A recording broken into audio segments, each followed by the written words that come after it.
Ini ang Digicast Negros X, ang top 10 ng mga balita sa Negros Island region. Ang amon igadulong sa inyo. Kagyan ito yung mga top stories of the day. Today is August 10, 2026, Lunes kadlaw.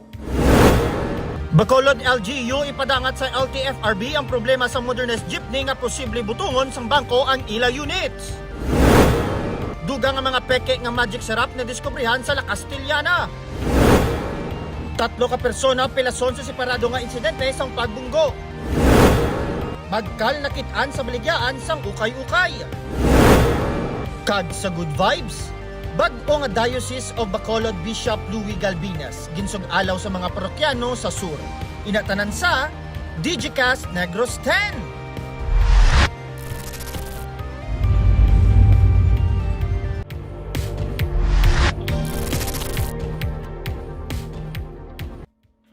Sa number 10, masobra sa 4 pesos ang rollback sa presyo sa produkto petrolyo buwas nga adlaw. Ginanunsyo na sa Department of Energy ang rollback sa presyo sa produkto petrolyo buwas Martes.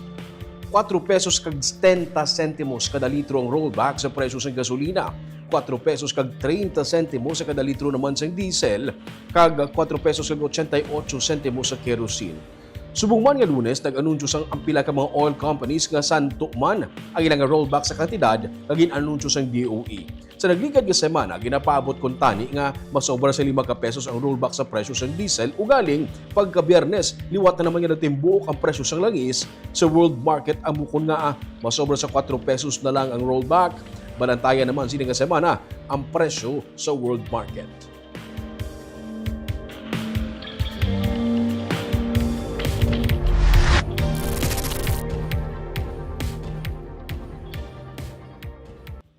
Sa number 9, padayon karon ang clearing operation sa Ibid Creek sa Barangay Biak na Bato sa Banwa sang La Castellana. Ang heavy equipment sa probinsya ang ginagamit para amat-amat ahawanan ang creek galiwat na puno sa mga balas kag bato gikan sa naibabaw nga bahin dala sang pag-ulan. Hindi lamang equipment support ang ginhatag sa probinsya sa La Castellana kundi pati fuel subsidy. Samtang ginsiling naman ni punong Barangay Joselito Martinez Jr. sang Biak na Bato nga tigayon na nila na relocate ang 48 ka mga pamilya gikan sa barangay. Ini silang nagubaan sa balay bangod sang Baguio Tino kay sakop man sa 4 km permanent danger zone sang Bulkan Canlaon. Ini silang yara sa relocation site sa barangay proper. Ginapaabot nga madugangan ang ilang i-relocate suno kay Martinez bangod may 10 meters nga easement nga ipatuman. Hawanan gikan sa mga balay sakop sang 10 meters humanin sa kilid sa suba suno sa kay Martinez. Ara sila sa barangay proper na isang barangay Biak na Bato. Pila ka family, sir? Mga 48 families na naman mga ito naglasta dira. So far may dugang pagina kay ang aton nga mga ara sa kilid siyang suba, mga 10 meters ang balay nila ginatinguhan gid sang barangay, and then the local government ang Banwa sang La Castellana na ma-relocate sila kag safety sa ilang oras sa kagabion, oras nga may mga malain nga chimpo ka lang nga magapot sa ato. Mga pila na sila kabilog, sir? I think kung matapos na muna matutal 70 siguro family.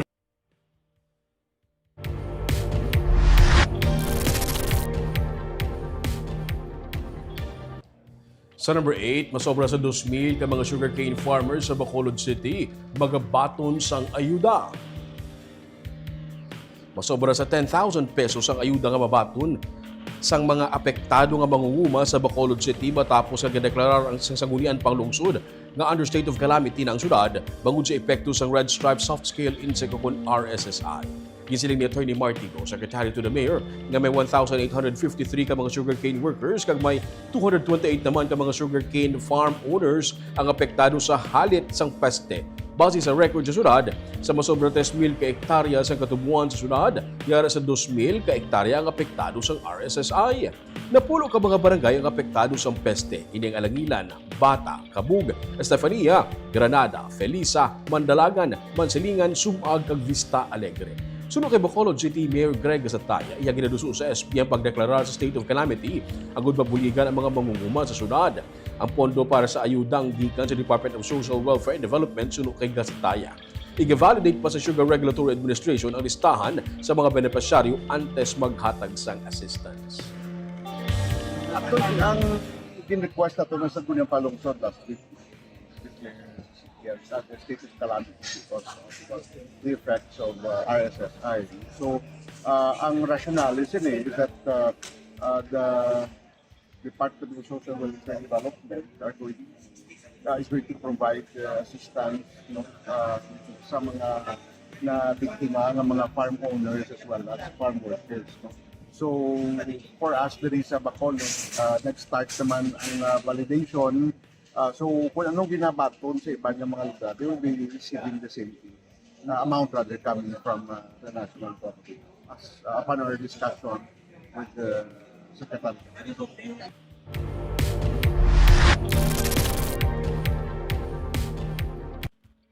Sa number 7, isa ka magkal ang naukayan sa baligyaan sang ukay-ukay. Isa ka reticulated python na nakuha sa sulod sang isa ka ukay-ukay store sa barangay Kalindagan sa Dumaguete City, Negros Oriental. Nakit-an sang customer nga may nagahining sa kahon sa mga stuffed toy nga isa gali ka manog. Nagabugat sa kapin 3 ka kilo ang magkal kag may kalabaon nga tubtub 5 katapak. Nagrespondi katapos ang Dumaguete City Fire Station kag gindakop ang magkal. Sa karon, na-turn over na ang python sa Department of Environment and Natural Resources.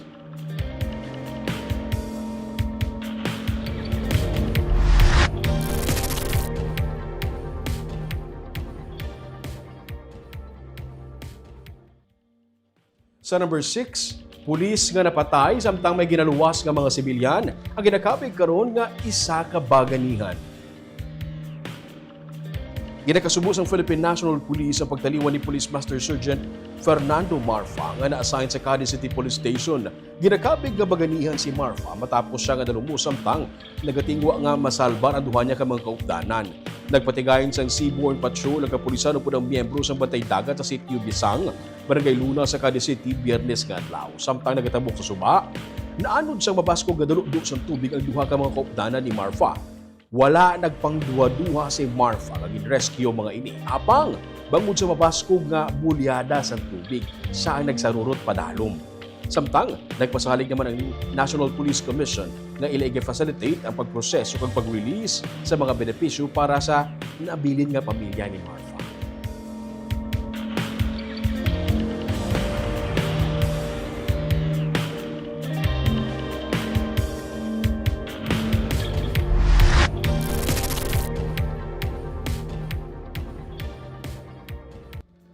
Sa number 5, 3 tanan ka mga persona ang pilason sa natabo nga pagbunggo. Isa diri, nakuhaan pa sang video. Isa ka pedestrian ang nabungguan samtang nagatabok sa Rizal Lacson Street sa Bacolod, lunes ang kaagahon. Ang salakyan nga nakabunggo ang wala nagpondo kaag nagpalagyo. Sunod sa mga saksi, sa kaputi nga Suzuki Carry ang nakabunggo kag naguyod sa 32 anyos nga lalaki na taga Barangay Estefania sa Bacolod City. Base sa reports ng Traffic Enforcement Unit, yara sa malubha nga kahimtangan ang lalaki matapos makaangkon sang madamo nga pilas sa nagkalalaing nga bangin sang iyang alawas. Samtang, nakuhaan naman sang CCTV video ang pagbunggo sang tricycle sa natuo nga bangin sang SUV sa may Purok Santol sa exit kag Buri Road sa Barangay Mandalagan, Bacolod mga alas 9 Domingo sang aga. Nagwa sa investigasyon sa PNP nga bangod sang impact na pilasan ng 52 anyos nga driver nga taga Barangay Mandalagan kag ang 63 anyos niya nga pasahero. Makit-an man sa video ang pagtabog kag pagsala-sala sang ido kaupod man sakay sa amo nga tricycle.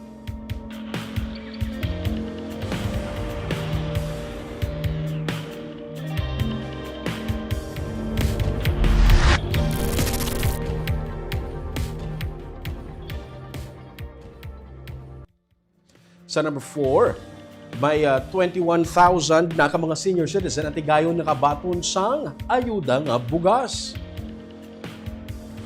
Inkumpirma ni Attorney Martigo, Secretary to the Mayor, nga 21,792 ka mga senior citizens ang tigayon nakabaton sang unang hagna sang libre nga bugas sa Bacolod City. Ini kabahin sa programa sa Gobyerno Nasyonal nga sa Bagong Pilipinas, bawat bayan makikinabang. May 94 million pesos nga pondo ang Bacolod City para sa among proyekto kag tuyo sini nga mahatagan sang napuno ka kilo sang bugas ang mga senior citizen nga nagaedad 65 pataas nga wala sang may ginabaton ni social pension.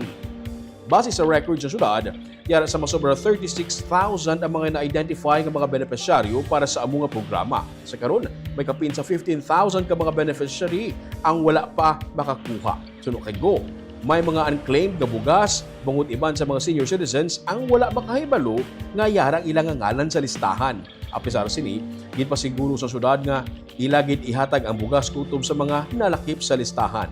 Ginulat na lang sa syudad ang nga makaabot ang dugang pagid nga mga bugas gikan sa gobyerno nasyonal agud masugudan ang ikaduha nga hagna sa distribution.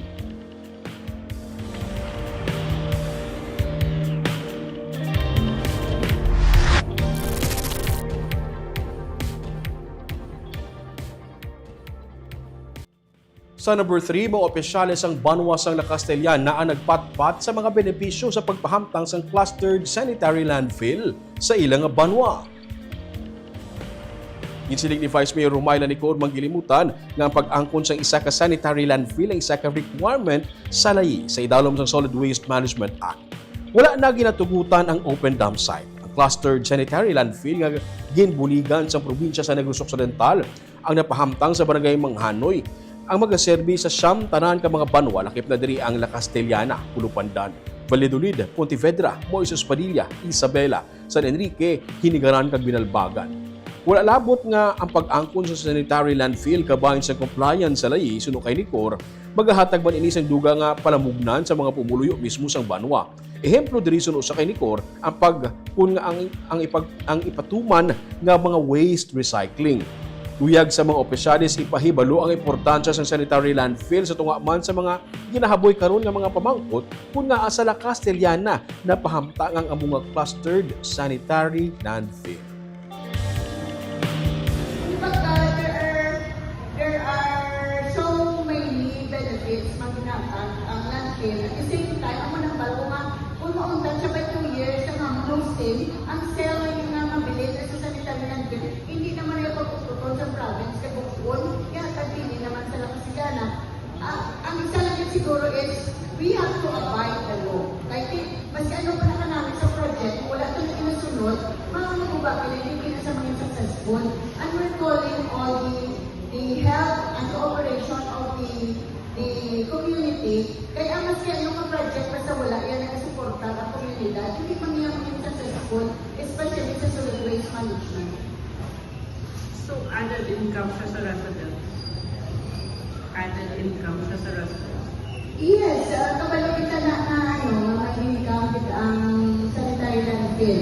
Aside from the tonnage, ako na siya mga machines na napobrata na para sa bangko. Later on, hindi kung kapasigaran mo kita mga bangko para sa mga schools, mapakal pa yan. Or maybe we can fabricate those chairs out of that basura kasi kami pwede ka kung nagdamo ang production, pwede naman mabaligya sa iban na banwa. Or ang sa fuel mo naman na, instead of nagagasok sa mga fuel, nag-subsidy sa mga farmers, sa mga bicycle driver, you can do that. Like for example, sa Japan nila, ang government nahatag sila subsidy. It's because they have that innovative na ginaobra para makapulik sila sa ilang mga kumuluyo.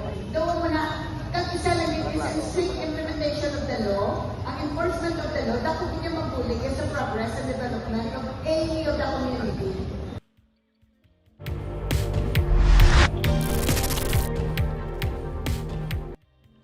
Sa number 2, sa inspeksyon niya patigayon sini nga Lunes sa may kabakungan public market sa Banwa sa La Castellana, naka-recover ang mga otoridad sang peke nga mga magic sarap na seasoning.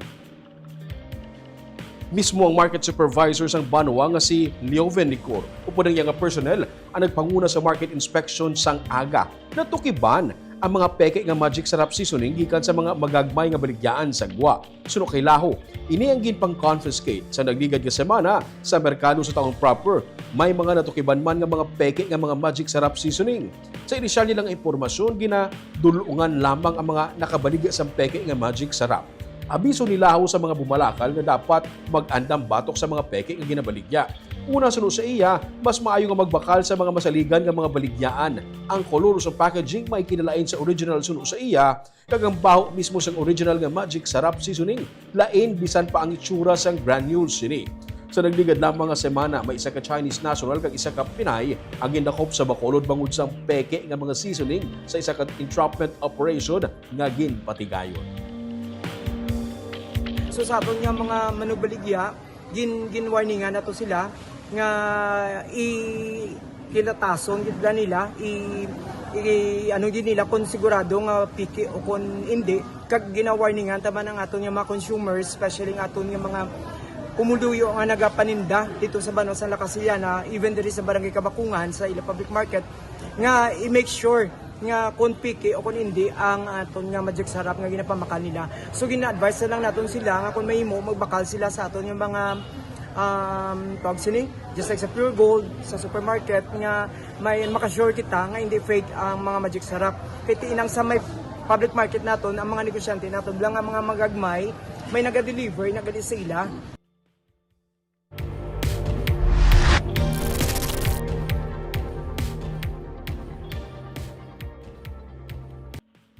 Kag sa numero 1 sa mga balita subong nga adlaw, ipadangat sa Land Transportation Franchising and Regulatory Board o LTFRB sang Bacolod LGU ang problema sa pila ka mga modernized jeepney operators sa Bacolod. Ini kasunod sang posible nga pagbutong sang bangko sang ila sini nga mga unit. Makigsapol si Bacolod City Councilor Dindo Ramos pamuno sang Committee on Transportation and Traffic kay Land Transportation Franchising and Regulatory Board o kuna Franchising Regulatory Board Attorney Vigor Mendoza II.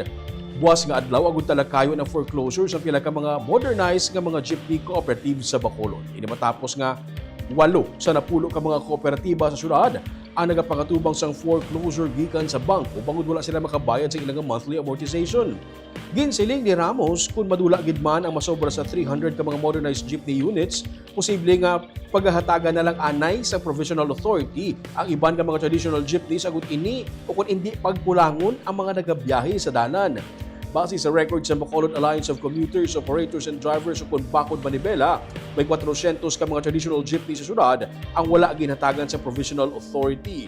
Ginklaro man sa konsihal nga antes hatagan sa Provisional Authority ang isa ka traditional nga jeepney, kinahanglan anay nga nakaayo ini kag roadworthy. Gisiling naman ni Bacolod City Mayor Greg Sataya nga mangin dako nga epekto sa mga commuters ang pagdula sang 300 units sa modernized jeep. Panawagan niya sa mga kooperatiba nga mangita sa solusyon agud maseto lang ilang mga balayran sa bangko. Any reduction in terms of numbers, naturalmente maka-epekto din.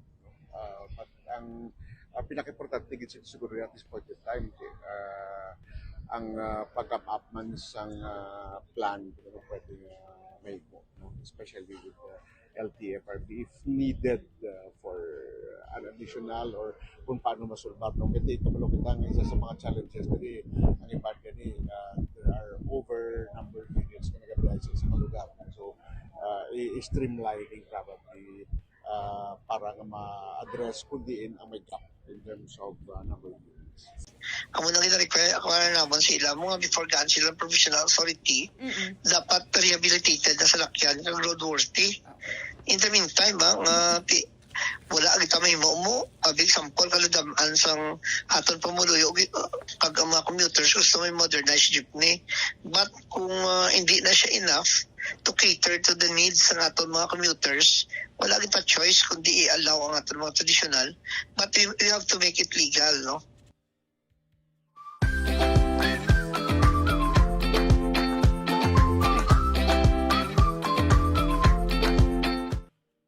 Sa Good Vibes, bag-o nga obispo sa Diocese of Bacolod ginsug alaw sa mga parokyano sa sur, pati na sa Bacolod City subong nga hapon.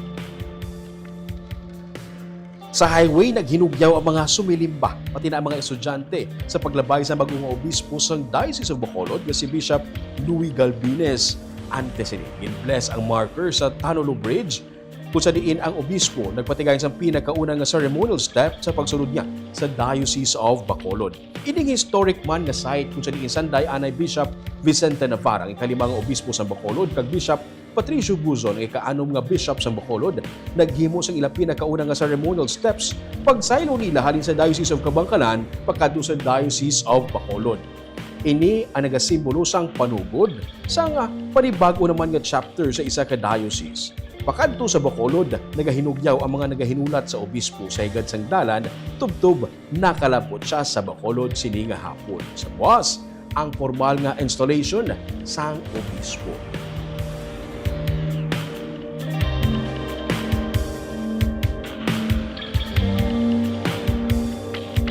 Shoutout anay sa aton nga live viewers subong nga hapon si Ma'am Mirna Garrido Clavel, good PM Digicast Negros X watching from Bacolod. Si Marvy Cipriano Aquino, good afternoon Digicast Negros. Good afternoon Churuming, watching live from Silay City. Si Ma'am Gloria Bantigay, good afternoon Digicast NIR kag Sir Roming Subaldo, watching from Pulupandan. Kag si Wendy Rose Santillan, good afternoon Sir Roming and Digicast team. Kaya mo itong top 10 nga mga balita sa Negros Island Region subong adlaw, tubtub sa buwas. Ako si Romeo Subaldo, mayong hapon.